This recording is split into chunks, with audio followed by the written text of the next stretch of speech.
C'est l'heure du journal de l'Afrique. Soyez les bienvenus sur France 24. À la une ce soir, ce bilan de l'ONU après l'attaque d'un de ses convois dans l'est de la République démocratique du Congo. 3 manifestants auraient péri après s'en être pris au convoi de la MONUSCO. Des actions hostiles qui se multiplient contre la force onusienne, une force accusée par la population d'inefficacité face aux groupes armés.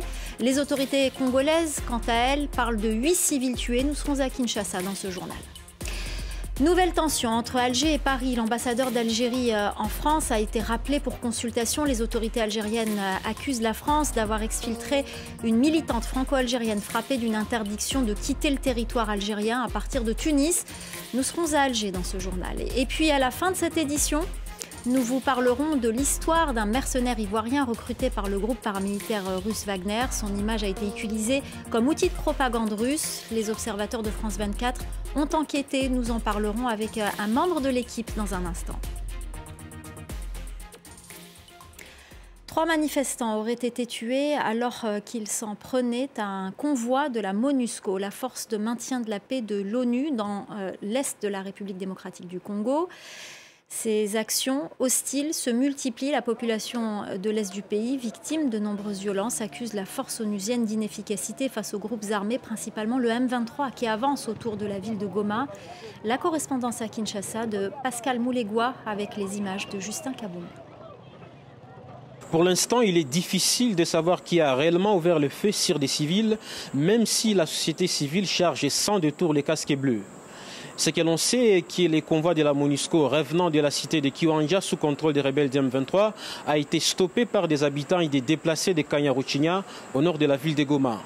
Des habitants qui auparavant avaient barricadé la route avec de grosses pierres ont immobilisé les cortèges avant de dérober les vivres selon la mission onusienne.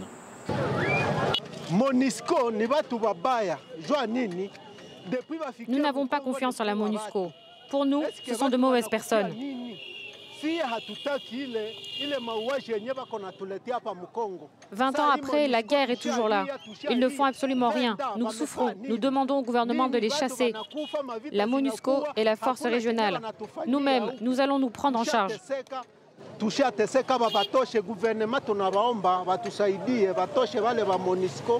Nous avons vu des camions de la MONUSCO venir et on ne savait pas ce qu'ils transportaient. Nous leur avons demandé d'ouvrir pour vérifier ce qui était à l'intérieur. Ils ont refusé car à chaque fois qu'ils viennent avec ces gros camions, les gens disent que la MONUSCO transporte les rebelles du M23 et des armes qui n'aident même pas notre armée congolaise. Voilà pourquoi nous étions fâchés quand ils ont refusé d'ouvrir. Après, nous avons manifesté en mettant des barricades pour qu'ils ne passent pas. Ils ont forcé en tirant des balles. Nous avons été pris de colère et après, nous avons brûlé leurs véhicules. La MONUSCO parle de morts regrettables. Les autorités politico-militaires de la province du Nord Kivu jugent grave cet incident. Pour elles, les civils auraient sans doute été fauchés par des tirs de sommation des casques bleus qui, de leur part, n'ont enregistré aucun mort ni blessé. Que ce soit la MONUSCO ou les autorités, les deux parties annoncent une enquête pour tirer au clair cet incident qui pourrait fortement entamer les relations entre population et casques bleus. Et puis sachez également concernant le massacre de Kichiché dans l'est de la RDC que l'ONU, dans un nouveau rapport, évoque un bilan de 171 civils tués. Le premier bilan de l'ONU faisait état d'au moins 131 morts. La société civile congolaise a, quant à elle, toujours évoqué un bilan plus lourd. La suite de la tournée africaine de Sergueï Lavrov. Après le Mali et la Mauritanie, le ministre russe des Affaires étrangères est arrivé ce mercredi à Khartoum, au Soudan. Au programme de cette visite de 2 jours, une rencontre avec son homologue soudanais nommé par la junte à la tête du pays. Les 2 hommes doivent officiellement discuter d'échanges commerciaux, mais Sergueï Lavrov, qui vient aussi, sans doute, apporter son soutien aux militaires au pouvoir et tenter d'élargir la zone d'influence de Moscou depuis Nairobi. Je vous propose d'écouter notre correspondant Bastien Renouille.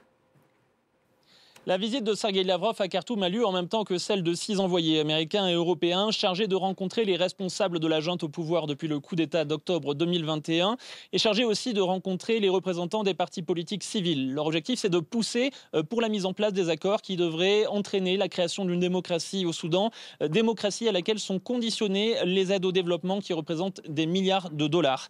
Alors pourquoi Sergueï Lavrov est-il présent en même temps que ses envoyés ? Eh bien pour proposer une solution différente à la junte au pouvoir, pour montrer que la Russie, si elle n'a pas autant d'argent à proposer pour l'aide au développement, s'accommode tout à fait, elle, de dirigeants militaires au pouvoir, dirigeants qui sont arrivés suite à un coup d'État.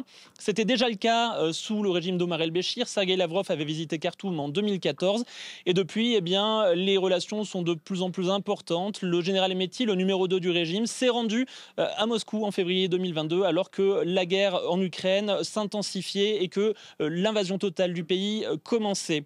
Pourquoi le Soudan revêt-il une importance particulière pour la Russie? Eh bien, elle cherche de nouveaux alliés, notamment en Afrique, et elle est déjà bien implantée au Soudan, puisque le groupe de mercenaires Wagner protège les mines d'or si importantes pour le pays, et qu'elle a récemment négocié la création d'une base navale en mer Rouge, une base navale qui permet de contrer l'influence occidentale. Pour rappel, notamment, les États-Unis et la France sont présents à proximité de la mer Rouge, à Djibouti, où elles ont toutes les deux des bases militaires. Nouvel épisode de tension entre Alger et Paris. L'Algérie a rappelé pour consultation son ambassadeur en France. Les autorités algériennes accusent des diplomates d'avoir procédé à l'exfiltration clandestine et illégale, selon eux, d'Amira Bouraoui, une militante franco-algérienne frappée d'une interdiction de sortie du territoire national. Les précisions à Alger de Faisal Metaoui. Le président Abdelmadjid Tebboune a ordonné le rappel de l'ambassadeur pour consultation et du ministère des Affaires étrangères a, durant l'après-midi, exprimé aussi dans une note à l'ambassade de France à Alger la ferme condamnation par l'Algérie de la violation de la souveraineté nationale par les personnels diplomatiques, consulaires et de sécurité, je cite la note, relevant de l'État français qui ont participé à une opération clandestine et illégale d'exfiltration du ressortissant algérien dont la présence physique sur le territoire national est prescrite par la justice algérienne, parce qu'il se trouve que Amira Bouraoui, qui est une militante d'opposition franco-algérienne, faisait l'objet d'une interdiction de sortie du territoire national en vertu d'une décision de justice, et la militante, selon la presse, serait rentrée illégalement en Tunisie le vendredi passé, le vendredi donc 3 février avec son passeport français. Elle devait être extradée vers l'Algérie le lundi 6 février dans la soirée, mais les services consulaires français ont intervenu pour empêcher l'extradition et faciliter le départ de Mme Bouraoui vers Lyon. L'ONG américaine Human Rights Watch a également intervenu avec l'aide des avocats et selon la presse toujours, Mme Bouraoui a été mise sous protection des autorités françaises, donc pour faciliter son départ vers la France. D'où cette protestation de l'Algérie. Aujourd'hui, même la presse gouvernementale, comme le journal Al-Mujahid, a qualifié cette décision des autorités françaises de geste inamical de la part de la France, et même le ministère des Affaires étrangères dans sa note que ce développement va causer un grand dommage aux relations algéro-françaises. Et puis sachez également que Human Rights Watch et Amnesty International a dénoncé dans un communiqué la dissolution de la LDDH, la Ligue algérienne pour la défense des droits de l'homme, par les autorités algériennes. Cette organisation indépendante active depuis 38 ans. Les deux ONG appellent les autorités algériennes à mettre fin à leur répression générale des organisations indépendantes de la société civile. Fin de citation. On en vient à cette affaire révélée grâce à une enquête de la rédaction des Observateurs de France 24. Elle concerne un mercenaire ivoirien mis en avant dernièrement par la propagande du groupe paramilitaire Wagner de Yopougon, quartier d'Abidjan, où il était chauffeur de bus, aux prisons russes et au front ukrainien. Cette enquête retrace son parcours. Lise Kinman, vous êtes de la rédaction des Observateurs. Merci beaucoup d'être avec nous sur ce plateau. Donc, cette enquête est partie d'une vidéo dans laquelle ce jeune Ivoirien apparaissait aux côtés du patron de Wagner. Oui, nous sommes partis d'une vidéo diffusée début janvier par des médias russes et très partagée sur les réseaux sociaux, et dans laquelle Evgeny Prigojine, chef du groupe paramilitaire russe Wagner, se tient aux côtés d'un mercenaire qu'il présente comme ivoirien. Ce mercenaire aurait combattu près de Bakhmout, dans l'est de l'Ukraine, et il affirme dans la vidéo s'être engagé pour défendre sa seconde patrie. On comprend aussi dans cette séquence que cet Ivoirien aurait été recruté par Wagner en prison, mais aucune autre information n'est donnée sur son passé. En revanche, quelques jours plus tard, Evgeny Prigojine s'est à nouveau exprimé, cette fois via le service presse de sa société Concorde, sur ce mercenaire, qu'il désigne par le prénom Aboya. Il écrit alors à son sujet « C'est un type formidable, tout le monde le traite avec respect, je pense qu'il fera un grand président de la Côte d'Ivoire ». Alors aux observateurs, nous avons voulu comprendre comment un Ivoirien avait pu se retrouver à combattre en Ukraine. Pour cela, nous avons utilisé des publications partagées sur les réseaux sociaux. Nous nous sommes entretenus avec 5 de ses proches qui l'ont connu à différentes périodes de sa vie. Et tout ça nous a permis de l'identifier et de retracer son parcours, même si nous avons décidé de ne pas publier son nom pour protéger sa vie privée et sa famille. Et alors, que pouvez-vous nous dire sur son parcours de ce jeune Ivoirien ? Ce qu'on sait, c'est que cet Ivoirien avait d'abord fait sa vie à Yopougon, une commune d'Abidjan en Côte d'Ivoire. Il avait travaillé comme chauffeur de taxi, puis de bus. C'est ce que montrent plusieurs photos publiées sur sa page Facebook. On sait aussi qu'en 2014 ou en 2015, il contracte un prêt bancaire pour partir en Russie. Ceux qui le connaissent expliquent qu'il voulait, je cite, « se chercher, voir d'autres horizons et trouver mieux ailleurs ». De nombreuses photos le montrent alors à Moscou, où il pose par exemple sur la place Rouge.